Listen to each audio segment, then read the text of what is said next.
Hello, this is my wrap-up video for Brian Aldiss's Helliconia series. We've got Helliconia Spring, which I'm going to post links to my reviews of the individual books below. And here we've got Summer, wraparound covers, very nice little paperback editions that I got. I think that was my November book haul, all three at one time. I haven't owned all three at one time. Here's Helliconia Winter, the last one, and apparently that's the only one from the series that I've read before. I'm not sure about that, but maybe. Yes, anyway, all three, over 1,000 pages. It's a bit of a mission accomplished. So, did I love them? No, I didn't. Did I hate them? Absolutely not. I guess I'd rate them 3 out of 5 stars overall. And I am glad I read them. I'm glad I completed the series. There's no way I'd have been able to read them back to back. There's a lot there, so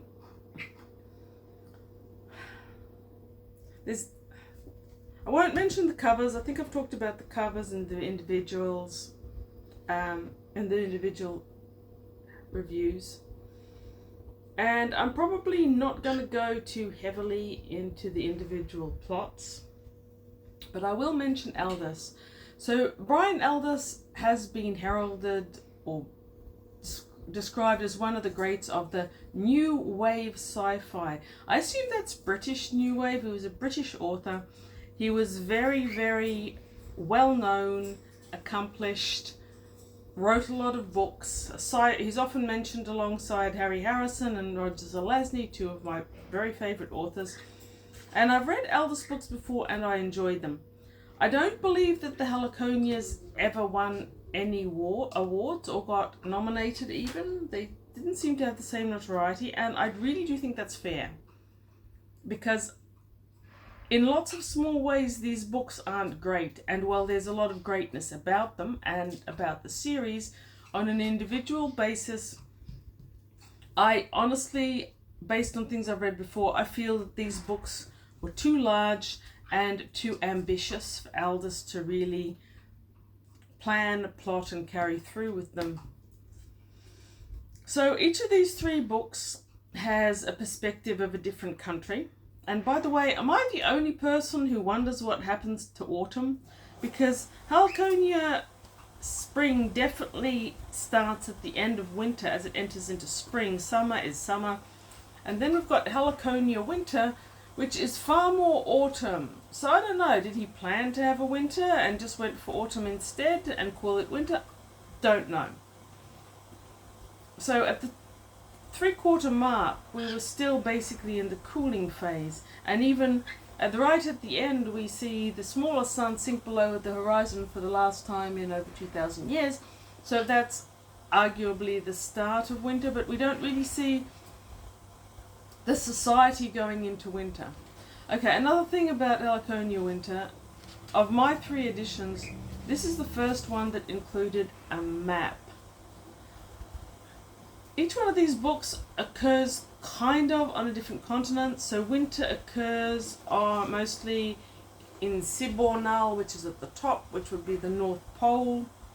The first one occurs in an area primarily around El Dorado, and summer, that's spring, summer occurs somewhere else that I haven't quite identified.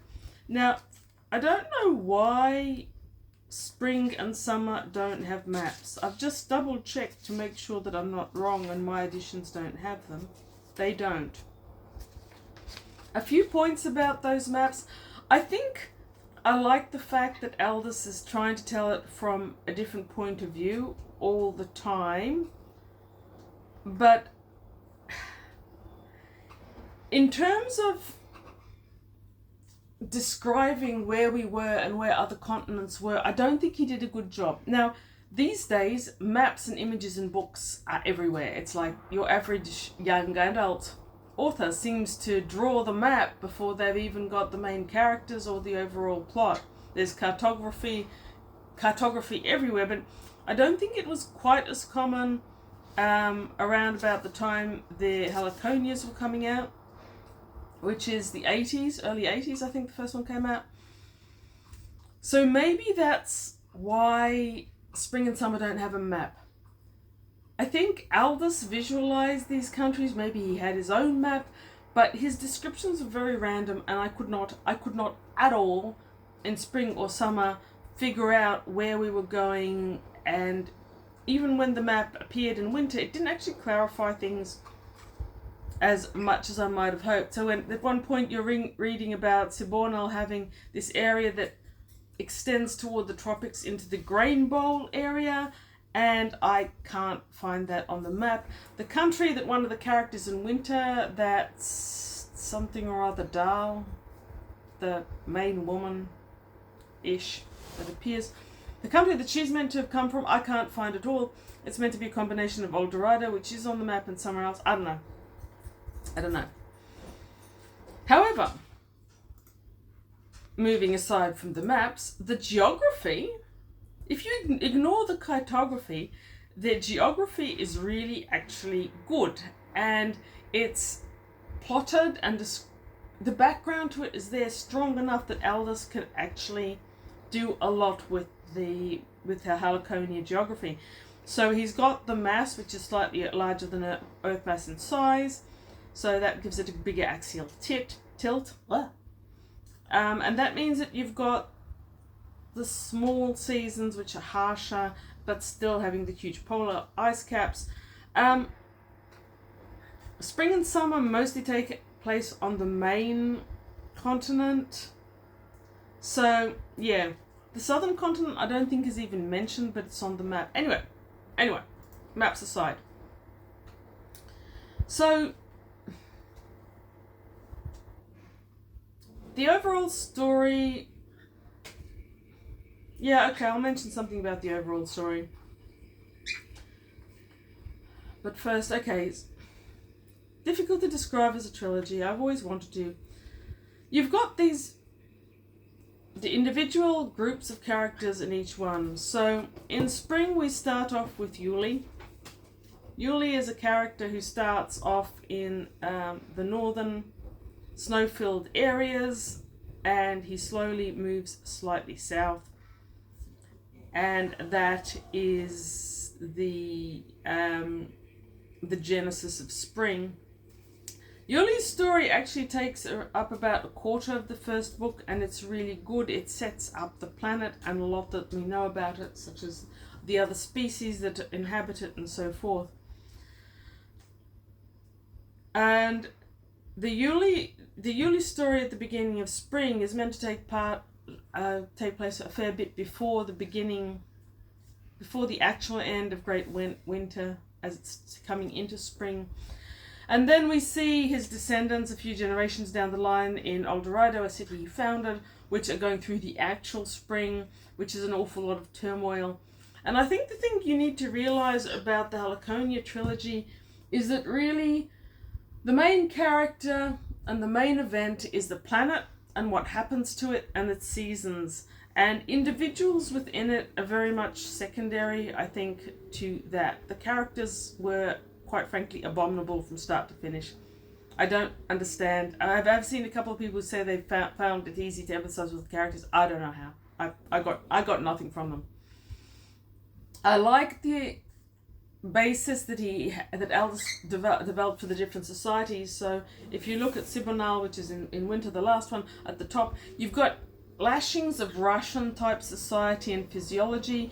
You've got lashings of the types of tribes that live around high mountains. I think one of them gets actually it's called Sherpa at one stage. You've got a very strong Asiatic influence in terms of trade and social standing. And then you move down to the central area. That's where El Dorado is. That's where the majority of spring and all of summer takes place. And you've got this far more mixed type society. You've got areas that seem to borrow more from Europe, medieval Europe. Then you've got others that are clearly more Asiatic. Got strong India subcontinent vibes during summer when we went back to El Dorado. And you've got other ones that are clearly sourced Asian. It seems to me that Aldiss read widely through all the different histories and geographies and societies on Earth, and he took, mixed and matched and put them together as he liked. And I did quite like that. I didn't think that the societies were badly done. I could have actually had more of society and less of individuals, because like I said, I don't think Aldiss has got any capacity to write believable humans or individuals at all. Yeah. Now there was something I wanted to mention that became very noticeable early on, but really materialized to best effect in Helliconia Winter, which I hadn't understood. So early on, right from spring, you've got a couple of questions that really inhabit your mind throughout the book that are mentioned in the book but not strongly referenced. For a start, you've got this spaceship Avernus circling Helliconia, and it's clear that the people in that are humans from Earth, but it never becomes clear until right at the end of Winter, really, that the humans on Helliconia evolved there and are not related to the humans from Earth, because that isn't clear at any point during the story. There's no reason given why they couldn't be humans from Earth. I don't know if Aldiss meant this to be a hidden theme throughout, or if he just didn't bother to mention it. But yeah, in Winter we find out they're not from Earth. In summer we find out that the inhabitants of the space station, if they come down onto Helliconia, they're bitten by this overwhelmingly important pathogen on the planet and they die. They've got no way to recover from that. They've got a high level spaceship that somehow can't neutralize this virus. Don't even get me started on that one. Now this pathogen is the one that changes the human inhabitants of Helliconia at the end of winter. At that stage it's called bone fever. You catch it, you get this fever, you become very skinny and lose a lot of bone fat. Towards the end of summer, as winter's coming in, you get bitten by the same ticks that carry the disease, and instead you get fat death. It's called fat death. I think so. You get really hungry, you mass on a heap of body weight. Both of these diseases are catastrophic. They kill more people than survive, but they enable and ready the human inhabitants for the next season that's coming on. Both of them are caught from ticks that come from the Phagors. I'm gonna say that in terms of ecology and cosmology, all the ologies in these books are great. They're just not emphasized as much as I could have liked. There's snippets here and there, instead of really concentrating on the science and ditching all those characters that Aldiss isn't very good at. A couple of other things become really clear in Winter. The link to Earth becomes really clear. The question of pork.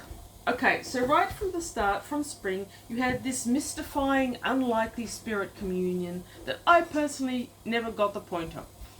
The inhabitants of Helliconia go into trance and they sort of sink down through the earth, maybe, and communicate with their recently dead friends and relatives who are considered gossies.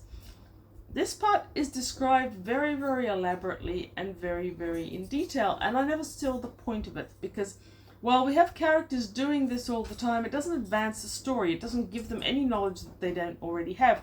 For a while there, at least in spring, I'm going, does Aldiss really mean us to believe that the characters are actually doing this thing? But yeah, he does. And that all becomes clear in Winter. Oh, after the gossies, they sink even further down. They become fessups, something like that. And finally, in Winter, I got what was happening. So Aldiss, when he was writing this, became intrigued by a concept that was pretty new at the time. There was a scientist called James Lovelock, and he was an independent scientist. He was an environmentalist. He did a lot of work with cryosurgery. He's got science credibility. But he also he proposed the Gaia hypothesis, and apparently he got the name from a science fiction writer who was a neighbour of his. Who was it? Who was it? I can't remember. I can't remember who first proposed it, but it was a neighbour of his who was a science. Oh, this is going to bother me. So the Gaia hypothesis postulates that the Earth functions as a self-regulating system, and that creatures that are alive and creatures that are not alive, such as geological matter, create an overall sphere. Now, the way the Gaia hypothesis was William Golding, Lord of the Flies, that's the one. He first proposed the name. The Gaia hypothesis has had pros and cons. It's gone up and down in terms of recognition in the scientific community. The person who co-developed it was the microbiologist Lynn Margulis. And I'm also reading another book purely about microbiology that mentions Lynn and disproves a certain amount of her proposals. She had some excellent proposals and themes, but she didn't work at them scientifically. She just threw them out there and didn't follow up. Now, the Gaia hypothesis has been followed up in many ways, relating biosphere evolution, things like the water cycle, salinity in the ocean, the filtering of mangroves, a whole heap of things that we now know a lot more about on the Earth than Lovelock ever did when he first proposed it, all feed into the Gaia hypothesis. Aldiss took it that step further and made the Gaia hypothesis a full-on spiritual woo-woo, which is part of what it was proposed of. I don't object to that. Speculative fiction, that's what speculative science should do. It should look at the scientific theories around, carry them forward and say, what if? Aldiss's overall what if in the Helliconias, which really wasn't clear at all from spring and really confused me in summer, was that the Gaia hypothesis has an overreaching spirit in Helliconia. The original beholder, I think is what she calls him, and all these dead spirits sink slowly to water. That ties in with the Earth. So the Earth, back here in spring and summer, is getting transmissions from Avernus, the space station, which is circling Helliconia. We only find out how that happened in winter. And they watch them like they are a entertainment, like some people these days, they're not myself, watch reality TV shows. Then nuclear winter happened on Earth, and what we've got here is we've got a post-nuclear winter on Earth, and they're watching the things that are occurring on Helliconia. But of course, due to transmission times and stuff, they're watching them thousands of years in the future when they're actually happening here. So don't believe any Wikipedia page or similar that tells you that a Helliconia happens 6,000 years in the future or whatever. It happens in several different points in the future, which aren't gone into all that much. Now back on Earth, Ford on Earth, thousands of years ahead of the 6,000 years in the future that Helliconia is happening in.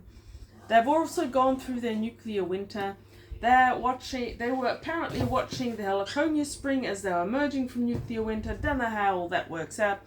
But around about the time we're reading in winter, we find out that the reason that these dead spirits in the Earth went from being really angry and mean in spring to really nice and placating and helpful and, well, they're not helpful, they're useless, they tell you nothing in summer.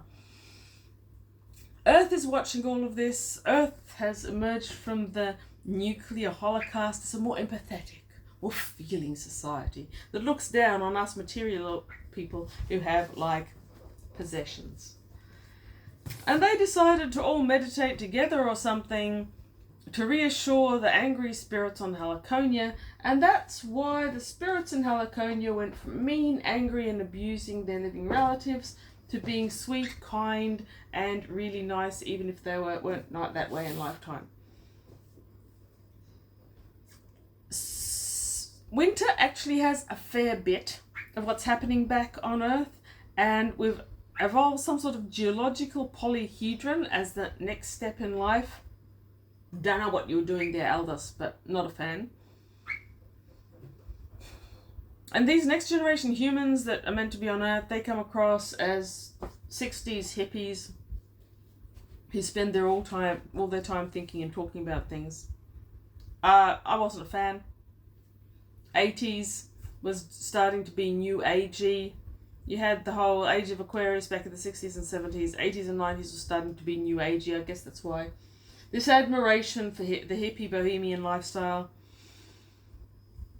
It was okay. What can I say? It was a thing that he did. The story arc of Avernus, the space station, is also okay. Barely a mention in spring, expanded a little bit in summer, finally fully explained how there's an Earth space station around Helliconia in winter. If you want to get these story arcs of the spiritual beholder, spirit stuff, or Avernus, you have to read all through. I think if you're going to read through spring, I would thoroughly recommend that you finish all three, but maybe don't dedicate your life to it. I was not that keen upon the Gaia theory. I didn't mind the story arc of Avernus, but hearing how Earth fared back home seemed to me unnecessary to the Helliconia story. You only really needed enough of it to explain why Avernus space station was going to be there if you needed it at all, and I didn't feel it did. I feel that Helliconia on its own would have been a perfectly adequate story. Okay, where are we? Characters, I'm sorry, they were abominable, without exception. I didn't mind Yuli in the first bit, but that's mainly because it was a he did this, he did that. There was no real strong attempt to get into his head, and he was a vehicle for the story, and he was fine. As soon as we cleared Yuli, though, Aldiss started trying to use these individuals and suites of individuals and relationships to be the hook that carries us through the story of Helliconia's evolution. And I have rarely seen someone so poor at characterization. Now, I do think that part of this is from the fact that Aldiss cites his sources, and one of the sources he used for anthropological research was Desmond Morris, infamous for the naked ape. Most of his theories have largely been disproved, but all of them have been challenged. Maybe if Aldiss had approached someone else, we would have had better Stone Age, Bronze Age, medieval characters. I'm not sure. I just don't think that's his skill set. I've mentioned all the individual characters as much as I cared, which was really not high in the individual books. I'll link the individual reviews below. The astronomy is fantastic. I loved the astronomy. As soon as we stuck to science, I loved these books. I loved the descriptions of the grasslands with 16 different types of grasses and how they interacted. I loved their description of their flowers, their insect species, their seeds. That was great. The astronomy was wonderful. Helliconia lies in a loose binary star system. There's a yellow dwarf similar to our sun, G4, I think. And there's a hotter and brighter white star, which is a Type A supergiant. The Type A supergiant has been there for a long time.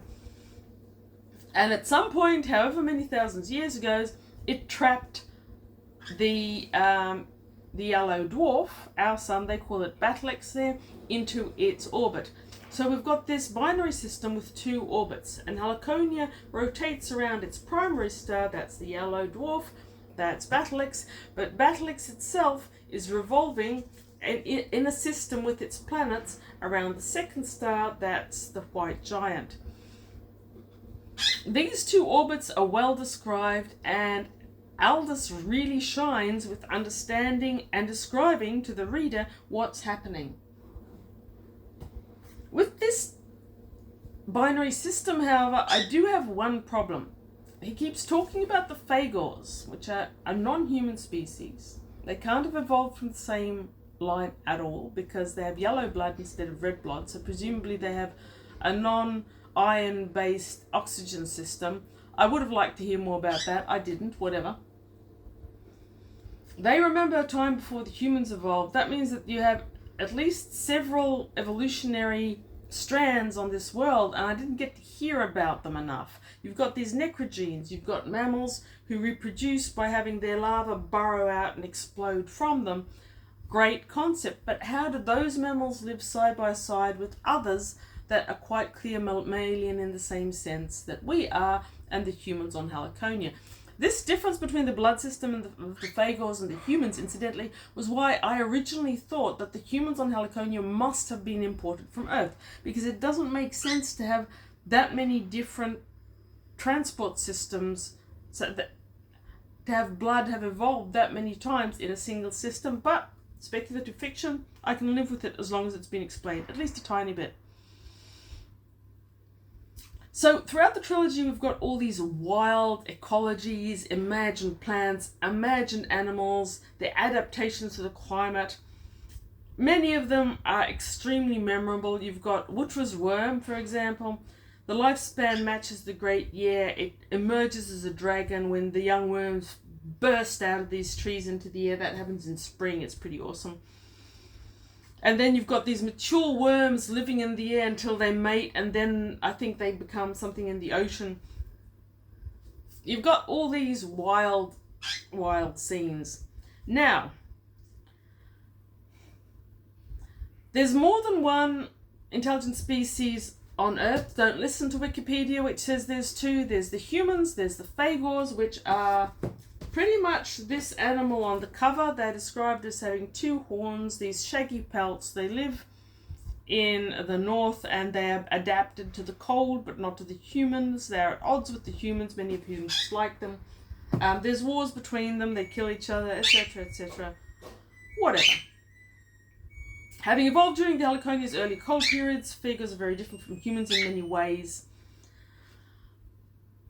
I have trouble with some of Aldiss's managing of the phagors. For a start, he keeps calling them ancipitals, and that did my head in from start to finish, because an ancipital is a real science word. It's a science word that means something specific, which is a two-bladed grass. It's a botany term.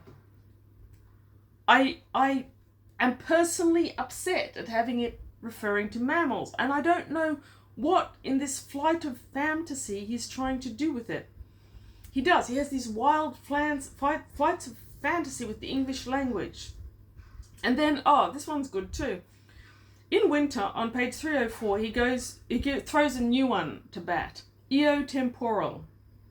And there's actually an online debate about that word that I discovered. And the eotemporal particularly bothered me because it came in the sentence after one where he talks about Umwelt. If I hadn't recently read a book about senses in animals, I wouldn't have known if Umwelt was real. Umwelt is a real word with a real concept, and Aldiss uses it well. But then he throws out eotemporal. That's not a real word. It does not make any sense. It is not a real thing. So with eotemporal, and I've gone to something that someone called Tim May has posted here. It's not mine. He's posting things from various interviews. Various people are saying, I've got no idea if this is a really correct usage of the word. But someone felt a powerful urge to make use of it somehow, and I'm guessing that's Aldiss. It's not in any dictionaries that they can find. Aldiss. If you've got a word and it's not in any dictionary you can find, that's probably because it's not a word. I don't object to speculative fiction and science fiction using words that aren't real to do something, but tell us what they are, and I never got told what eotemporal was, and I've got no idea what he was trying to do. It's meant to describe the consciousness of the phagors, and in a different interview I found out that a major distinction between phagor and human lies in the brain structure. A phagor brain is unihemispheric, unlike a human brain with its two hemispheres. And there's no equivalent of the hypothalamus. I mean, it's impossible. And if you want to do that, you've got to explain it. Just don't throw eotemporal onto page 304 and expect me to deal with the repercussions. You don't have... Look at this. This is a bipedal animal It's got 2 horns, 2 eyes, 2 arms, 2 legs. It's got the same bilateral symmetry that we do. You don't get a bilateral symmetry in your body and no bilateral symmetry in your brain. Even a jellyfish should know that. They are not bilateral. Well, they are bilateral, but they've got 8. Never mind. Jellyfish. Jellyfish are awesome. Without the hypothalamus, I would love you to explain how they can self-regulate temperature. That's a large part of what the hypothalamus does. Okay, written in the 80s. Maybe we didn't know that the hypothalamus did that. I feel that we did, but yeah, okay. So, the lack of hypothalamus and the whole eotemporality are meant to indicate that due to these things, Phagors live in their own perceptual umwelt. Eos was the goddess of the dawn, sister to Selene. Sure, but not in Helliconia it wasn't, and who cares anyway? Endings and beginnings cannot be distinguished from each other. I don't think that not having a bilateral brain is going to do that, and I don't think that not having a hypothalamus is going to do that. I don't think that Phagors fail to see back past history and future history. In fact, every single one of these books, Aldiss tells us how the Phagors remember a time before the sons of Freya, that's humans, evolved. They've got a very clear sense of linearity. They know what happened in the past, they know what's happening now, and they are predicting the future. So all this eotemporality and lack of hemispheriality, and yes, it's fascinating to many people, but maddeningly unspecified. Someone said, and they looked up eotemporal with Google and found not much. That's because there's nothing much there. It's not there. I like the notion of Phagors. I would have liked to see many of the other species that are repeatedly described. So yes, wrap up. All 3. Great idea for astronomy. Love the dual sun system. Love the story arc of the planet going through its seasons. Characters were appallingly bad with almost not a single... Yeah, they were all appallingly bad. Ecology was magnificent. Science was interesting. Even when it wasn't believable, it was still interesting. I do recommend Helliconia trilogy. I'm glad I read it. Not sure I'll ever read it again, but I'm keeping these just in case. Tell me what you thought of it.